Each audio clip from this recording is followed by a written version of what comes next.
Hello bachcho, let's see the question. The question says that upon mixing 45 ml of 0.25 molarity lead nitrate solution with 25 ml of 0.1 molarity chromic sulfate solution, precipitation of lead sulfate takes place. How many moles of lead sulfate are formed? Also calculate the molar concentration of species left behind in the final solution. Assume lead sulfate is completely insoluble. Atomic weight of lead, that is Pb, is equal to 207.2. तो इस question का जो हमारा की concept है वो है limiting reagent.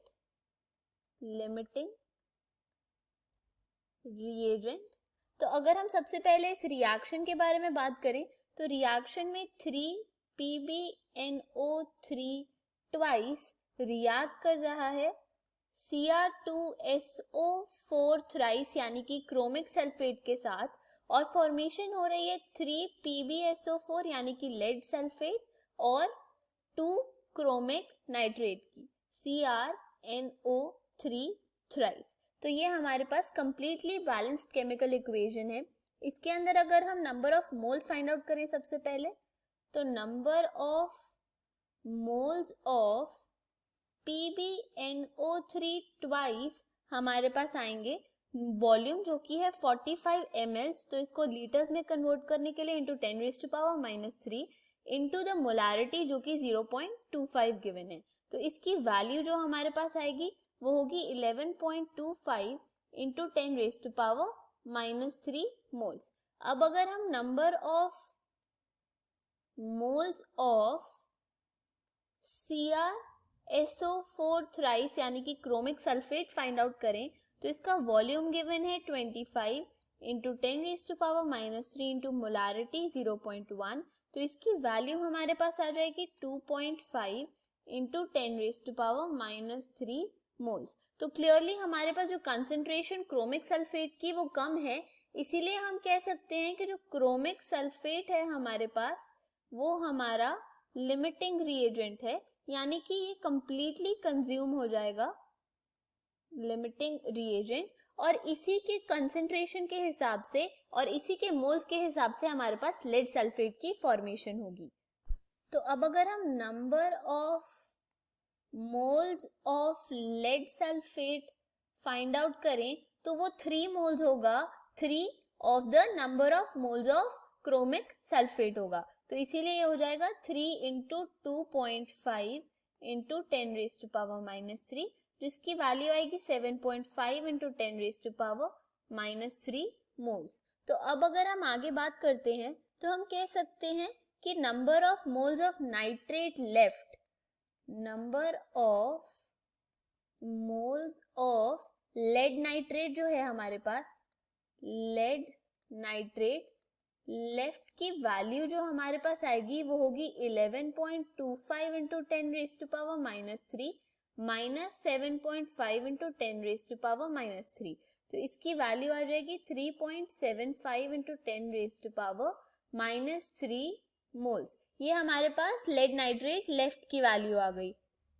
तो अब अगर हम टोटल वॉल्यूम देखें तो टोटल वॉल्यूम हमारे पास आएगा 45 प्लस 25 ml जो कि हो जाएगा 70 ml, जिसे हम लिख सकते हैं 70 इंटू 10⁻³ लीटर्स. तो अब अगर हम मोलारिटी फाइंड आउट करें तो मोलारिटी हमारे पास आएगी equal to 3.75 into 10⁻³ upon the total volume जो कि है 70 इंटू 10⁻³. इसकी वैल्यू आ जाएगी 0.536 मोलारिटी. इसकी वैल्यू आ जाएगी हमारे पास 0.0536 मोलारिटी. अब अगर हम बात करते हैं नंबर ऑफ मोल्स